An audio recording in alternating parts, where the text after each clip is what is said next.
कि जो भी कन्याकुमारी मुझसे विवाह का प्रयास करेगी उस कन्याकुमारी को मैं राजकुमारी बना के रखूँगा। चीट मील इज़ बेसिकली यार माई मोटिवेशन। इधर आए हुए 3 हफ्ते हो गए। वो एक्सरसाइज और जो हॉस्टल में खाना मिलता है, मैंने दाढ़ी नहीं बनवाई। जो रोटी पकती है हल्की करवा लो। बाल में लोग दो रोटियां खाते हैं, दोपहर में भी और शाम में भी। बाल मेरे ठीक है, मैं 2 रोटियां नहीं खाता, मैं 1 रोटी खाता हूँ दोपहर में भी शाम में भी। दाढ़ी ही बनवा लेते हैं आज। मतलब मैं 6 दिन ये काम करता हूँ। मेरे ऑफिस से थोड़ा दूर ही एक बार्बर बैठ, उसके साथ रनिंग भी कर रहा हूँ और जिम भी जाता हूँ। दाढ़ी बना लेते हैं।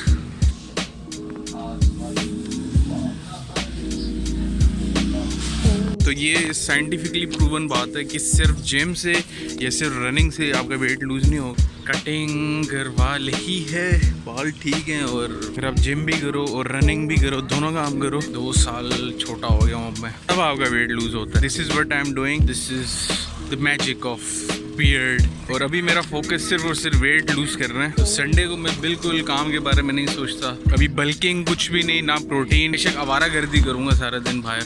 मसला ये है कि ना फैट लूज हो जाता है, ठीक है, लेकिन आपका जब हॉस्टल भी नहीं इतनी देर बैठूंगा, प्रोटीन मैस आपका गेन हो गया ना, वो प्रोटीन खा खा के। और ना ही कुछ और चीज़ ऑफिस के सिलसिले में, नहीं, बस रिलैक्स और चिल करूँगा मैं, नथिंग एल्स।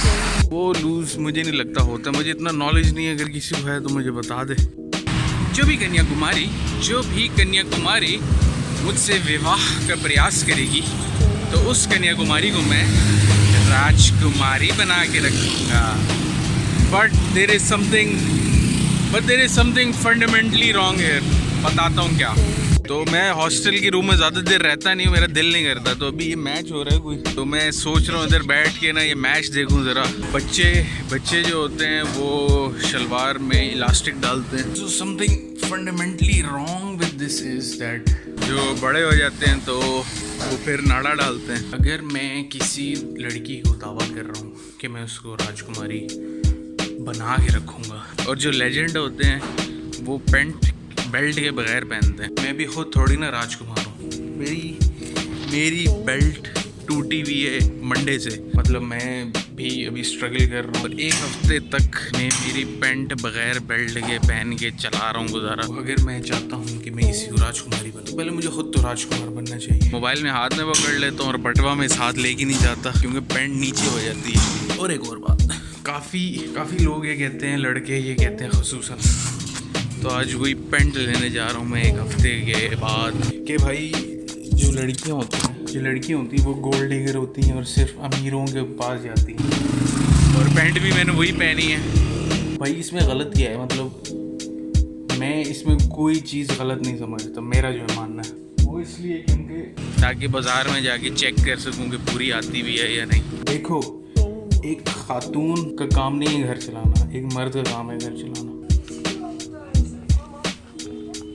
खातून थोड़ी ना घर चलाएगी। आपका काम है उसको सुख देना, सुकून देना, ताकि वो बच्चों की परवरिश करे, उनको पाले। लड़के कहते हैं कि जी गोल्ड डिगर होती हैं लड़कियां। भाई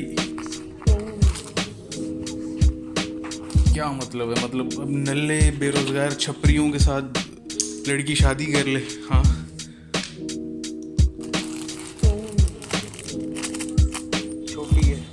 गली में बैठे चरसी बेरोजगार नलों के साथ लड़कियां शादी कर लें तो फ़ायदा।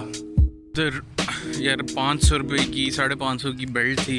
लड़कियों को हमेशा चाहिए अच्छे घराने के लड़कों से करे, और मैंने उसको कहा 500 ले ले। ओके, सो फिर मैं एक बात कर रहा था, वो तब मेरा मोबाइल डेड हो गया, तो वो उससे होने लग गया। मैंने उसको कहा यार मैं ज़रा किसी और शहर से आया हूँ, मैंने कहा और भी लूँगा आपसे चीज़ें। उसने 50 रुपये का डिस्काउंट कर दी। बहरहाल फिर मैंने सूप पिया और आज मैंने 3 अंडे खा लिए। मतलब सुबह नाश्ते में 2 और अभी सूप में 1। बहरहाल द थिंग इज़ ओके, सो मैं ये बात कर रहा था कि लड़कियों को जो है नल्ले बेरोज़गार छपरियों से शादियाँ नहीं करनी चाहिए, उन्हीं लोगों से करनी चाहिए जिनके पास पैसा हो, जो वेल ऑफ हो।